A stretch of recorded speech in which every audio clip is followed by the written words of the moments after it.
And charged with murder is an extreme right-wing white supremacist who live-streamed the attack, saying it was aimed at immigrants. Secure in the U.S., that's a live look at the Islamic Cultural Center right here in New York City. So here's what we know right now. At least 48 more wounded, multiple IEDs discovered attached to vehicles, and 3 people are now in custody. Our senior foreign correspondent, Ian Pannell.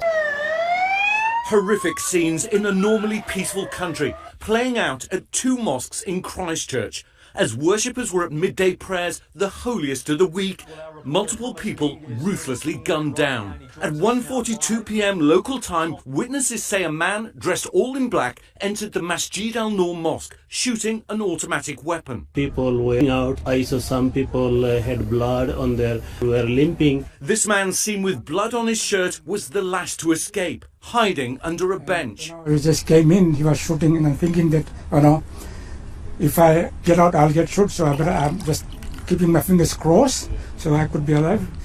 But yeah, I was the last guy to come out of the mosque after the shooting stopped. And on the doors, there were a lot of bodies. The killer then drove 3 miles across town to the Linwood Mosque, where he opened fire again. Armed police closed in on the scene, searching cars for suspects, guns drawn. Police ramming a suspect's car, and then you can see him being taken into custody beside the vehicle. 2 men and a woman now in custody in connection to the attacks. The shooter, who appears to have been from Australia, is linked to a 74-page manifesto filled with white supremacist rhetoric.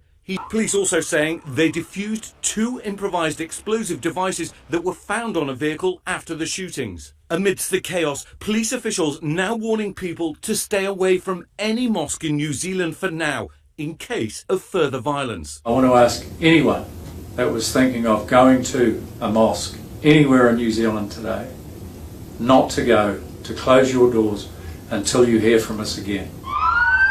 Ambulances rushing victim after victim to hospitals as bystanders help the wounded.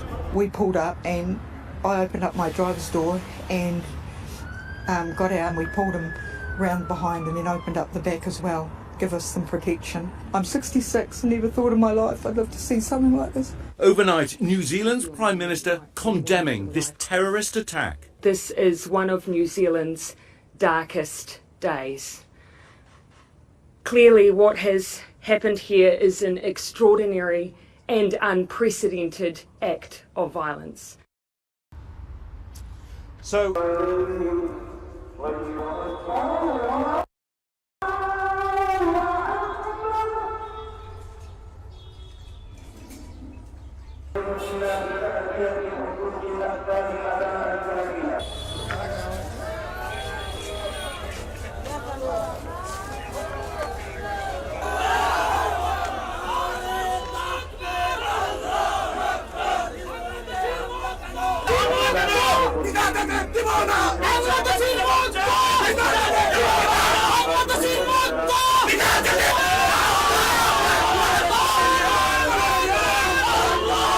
Make sure that they secure those crime scenes, they're not tainted, and that they're able to ascertain from the genesis of this particular incident every piece of particular evidence, crime scene evidence, whatever there may be. So that's crime scene handling.